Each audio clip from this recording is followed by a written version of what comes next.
¿Qué tal, amigos? Bienvenidos a una nueva teleentrevista aquí en TVU Televisión de la Universidad de Concepción. La muerte de una persona por COVID es indudablemente la consecuencia más grave de esta enfermedad. Aquí en la región del Biobío ya nos falta poquito. Yo creo que vamos a la vuelta de la esquina con 2.000 personas fallecidas. Esas son las personas que están confirmadas, porque hay un número, ya le vamos a preguntar a nuestro entrevistado, pero hay un número oscuro de cifras no confirmadas que también andan dando vueltas. Se ha publicado un estudio en particular, un estudio hecho por profesionales de la Universidad de Concepción. Este estudio se llama, lo voy a leer, Predicción de casos confirmados y muertes por COVID-19 en Chile mediante técnicas de series de tiempo, un estudio comparativo. Ese es el estudio que se ha publicado, la investigación que se ha publicado. Y nos acompaña hoy don Guillermo Ferreira, que participó de este estudio. Guillermo Ferreira, él es profesor asociado del Departamento de Estadística de la Facultad de Ciencias Físicas y Matemáticas de la Universidad de Concepción, facultad que sabemos bien está ahí al lado de Los Patos, así que tienen un lugar precioso para trabajar. Doctor Ferreira, ¿cómo está usted? Gusto saludarle. Igualmente, buenos días, Hugo. Gracias por la invitación y gracias por difundir nuestro trabajo. Bien, yo ya leí cómo se llamaba este informe que han preparado ustedes. Lo voy a repetir: predicción de casos confirmados y muertes por COVID en Chile mediante técnicas de series de tiempo. Esto puede que a muchas personas no le diga mucho, digamos, los que no sean especialistas en estadística como ustedes, por supuesto. Cuéntenos un poquito qué significa, qué estudiaron y si, antes de desglosar los resultados, un resultado muy a grosso modo.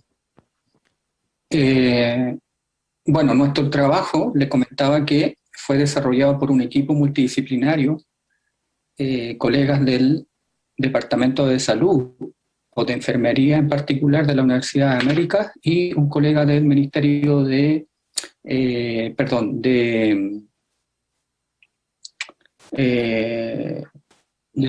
Ministerio de Salud, sede Concepción. En resumen, este trabajo provee de una herramienta muy útil para predecir los casos confirmados y los casos por muerte de la pandemia COVID. Y esto es importante porque nos permite, de alguna forma, ayudar a los servicios de salud que están tomando decisiones, o autoridades regionales o, digamos, a nivel de gobierno, que, digamos, puedan ayudar a tomar decisiones de política de salud pública en relación a qué sé yo, las intervenciones en cuarentenas, digamos, ayudar a la implementación del paso a paso. También se puede, digamos, contribuir a, de alguna forma, intervención específica en la inmunización por grupos etarios, etcétera. Es una herramienta bastante útil que ayuda a la toma de decisiones, básicamente eso. Ahora, lo que hacen ustedes, perdón, es adelantar escenarios o van entregando información que no está a disposición normal de la autoridad, porque nosotros sabemos, todos los días hay, no sé, hoy día 300 casos, 400 casos, 500 casos, esa información que está ya. ¿Ustedes van adelantando escenarios de acuerdo a cómo funcionan las curvas estadísticas y todo eso? Claro, este modelo nos permite de alguna forma hacer una predicción, es decir, saber cuántos van a ser el número de contagios el día de mañana, ¿ya? Y así sucesivamente, ir de alguna forma prediciendo el número de contagios. Pero en un corto tiempo, en un corto plazo, ¿ya? Estos modelos no son muy recomendados para hacer predicciones de valores futuros a largo plazo, sino que entendemos que estos modelos permiten hacer predicciones a corto plazo, es decir, un par de días, a lo más una semana. Porque si uno predice más de una semana, 3 semanas o un mes, hay mucho error que se comete utilizando estos modelos matemáticos. ¿Qué factores consideran para tomar para la proyección? Imagino yo, número de PCR, no sé si será eso, usted me lo confirmará, número de PCR realizado, positividad que tiene la enfermedad, el famoso R, que es la posibilidad que tiene el virus para ir contagiando. También depende mucho de los sectores, supongo yo, no es lo mismo lo que pasa en Alto Biobío que lo que pasa en Curonilago, lo que pasa en el Centro de Concepción, supongo yo, ¿no? Sí, claro. Efectivamente, lo que dice usted es verdad. Esas son covariables que de alguna forma influyen en la tendencia de la pandemia. Nuestro trabajo solamente considera la serie de tiempo del número de contagiados diariamente.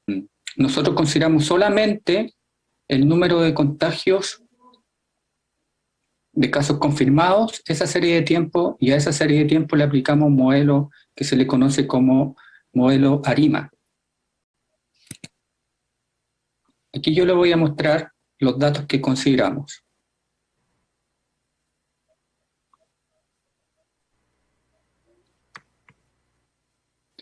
Estos son los datos de casos confirmados desde marzo de 2020 a 15 de julio del 2020, con un pic, ¿cierto?, a mediados de junio. Casos confirmados, nivel nacional, ¿de acuerdo? Y este es el número de muertes por COVID en la misma fecha.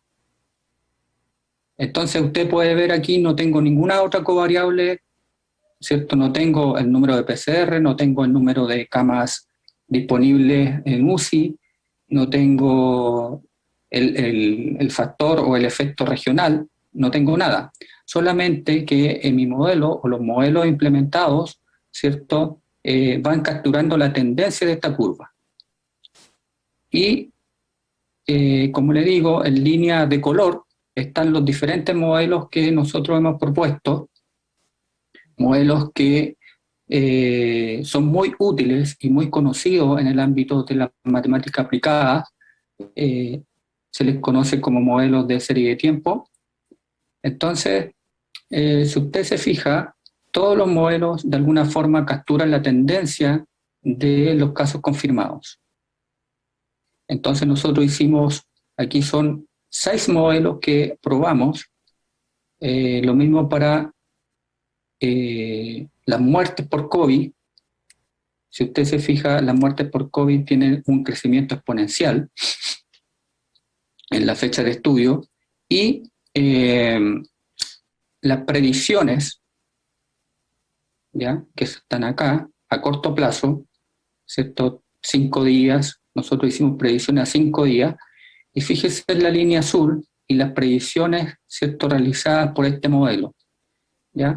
La línea roja, esa línea que va a continuar, línea roja, son las predicciones que logra nuestro modelo.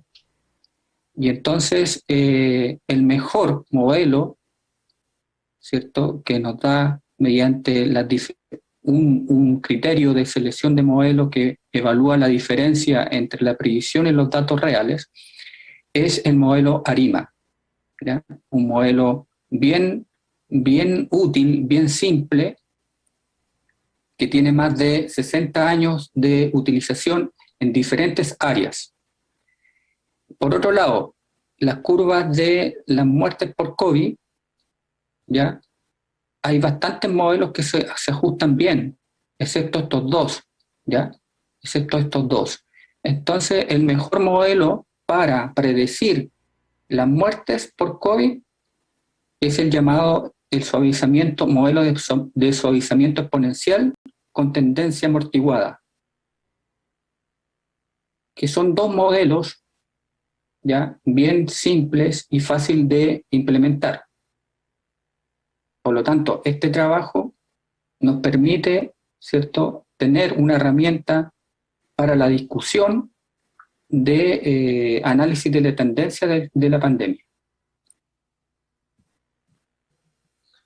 Sí, ahí lo mostramos claramente. Lo que usted nos está mostrando es el estudio que entiendo yo publicaron, ¿no? ¿Es el estudio que publicaron en la revista? ¿Qué revista publicaron este estudio?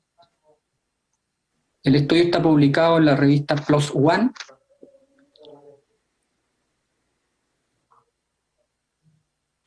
Y fue publicado ahora recién el 29 de abril del presente año. Esto del tema estadístico, de la modelación estadística o el uso de esta herramienta no es nuevo. Corríjame si me equivoco, ¿lo nuevo sería la aplicación de este tipo de modelo al tema sanitario específico o eso ya había sido probado anteriormente? No, los modelos ya existen, eso no es nuevo, digamos, como les digo, los modelos tienen más de 60 años, de hecho, esto partió, digamos, cerca de la Segunda Guerra Mundial en 1939, luego fue formalizado por Box y Yankee en los años 70, y de ahí viene, digamos, toda esta modelación de modelos que capturan la dependencia temporal de los datos.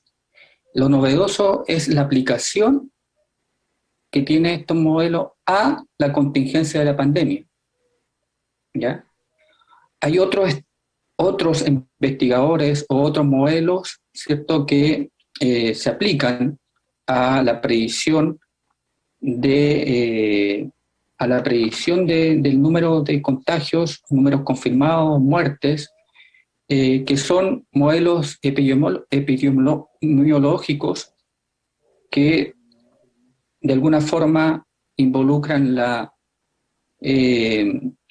susceptibilidad, la infección y los casos recuperados. ¿Ya? ¿Qué número de la población o cuál es la población que está susceptible a la enfermedad? Eso es un factor que estos modelos de alguna forma necesitan esa información, necesitan los casos infectados y los casos recuperados.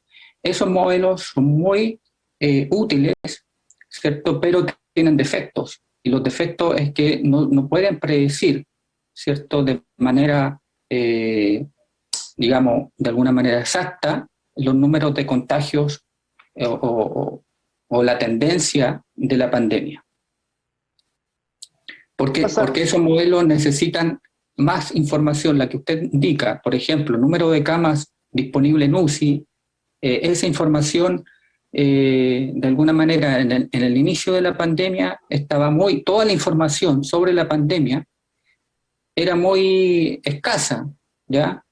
Era muy escasa y por lo tanto hacía muy difícil la implementación de estos modelos. Sí, yo le iba a preguntar, cuando empezó a hablar de los datos, ustedes no consiguen su propia información, imagino que comillas, cuelgan o utilizan los datos oficiales que entrega el Ministerio de Salud. ¿Por qué le pregunto esto?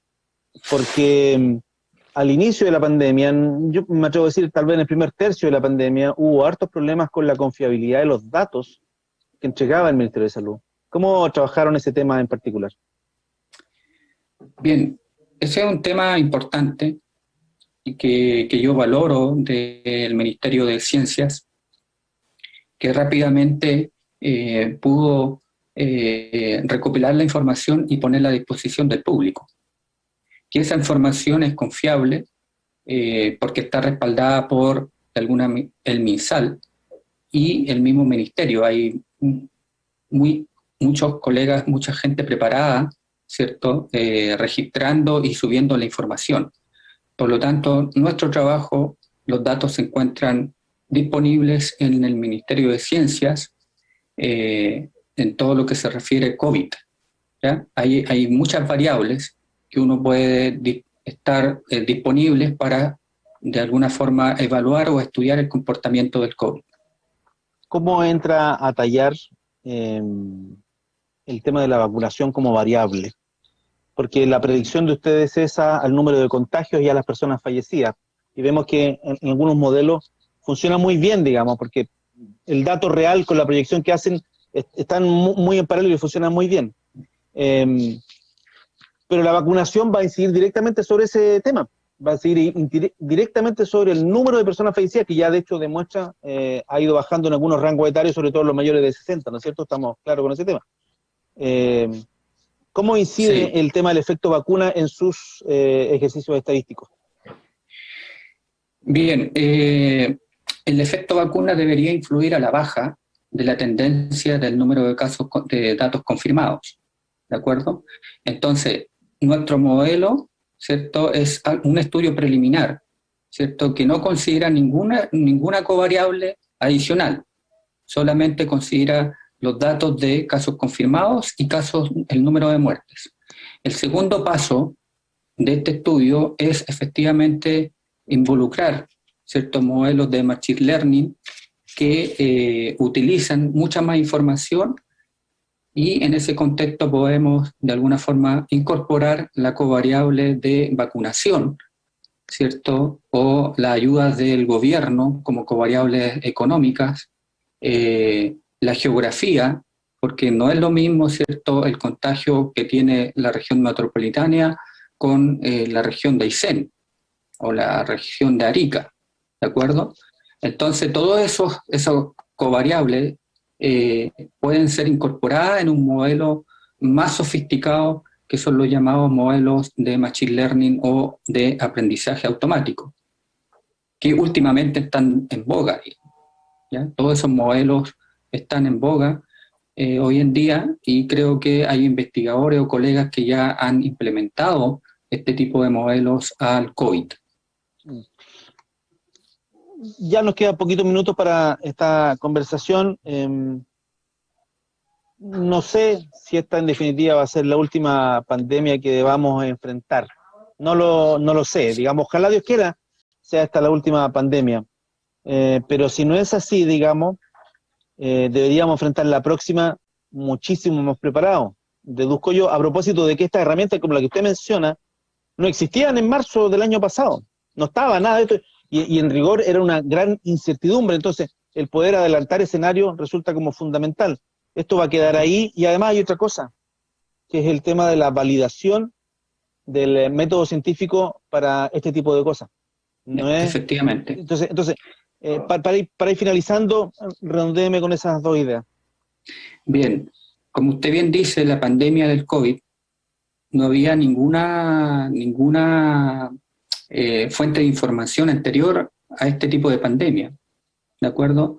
La influenza ya estaba estudiada, por lo tanto todos los años nosotros tenemos de alguna forma información sobre ese tipo de pandemia, pero sobre el COVID, ¿sí?, no teníamos absolutamente nada. Todos los países estaban concentrados o enfocados a gastar todos los recursos, ¿cierto?, a nivel de salud y también a conocer el comportamiento de los contagios en la población, ¿de acuerdo? Y todos los esfuerzos académicos o de centros de investigación se focalizaron en estudiar la tendencia de la pandemia.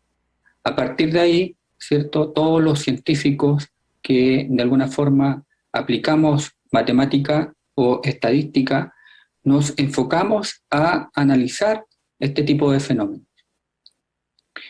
Y una cosa importante es que Chile, yo creo que ha sido uno de los pocos países que ha, por lo menos en Latinoamérica, que ha subido la información a tiempo y de manera confiable.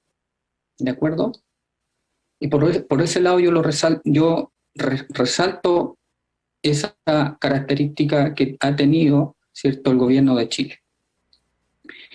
Y finalmente, efectivamente, como estos modelos ya han sido utilizados en esta pandemia, probablemente, ¿cierto?, ya estemos mejor preparados, tanto estructuralmente como para recoger la información y para realizar un seguimiento oportuno a la tendencia de la pandemia, ¿cierto?, o de otra pandemia o de otro evento catastrófico como este. Yo creo que estamos mejor preparados en ese aspecto. Desde ese punto de vista, esperamos que si llega otra pandemia, efectivamente podamos reaccionar de mejor forma. Ya sabemos Claro. que se van a producir consecuencias importantísimas en el comercio, ya sabemos, a propósito de nuestra precariedad del empleo, las consecuencias que va a tener en el tema del empleo, y ya sabemos las condiciones que tiene nuestro sistema de salud y por lo tanto deberíamos poder reaccionar de mejor forma. Quiero agradecer a Sí. Guillermo Ferreira, profesor asociado del Departamento de Estadística de la Facultad de Ciencias Físicas y Matemáticas de la Universidad de Concepción, por esta conversación que hemos tenido a propósito de este estudio que se ha publicado en esta prestigiosa revista internacional. Profesor Ferreira, muchas gracias por esta conversación. De nada, muchas gracias a ustedes por la invitación y por divulgar este tipo de, digamos, conocimiento. Que esté muy bien. Chao.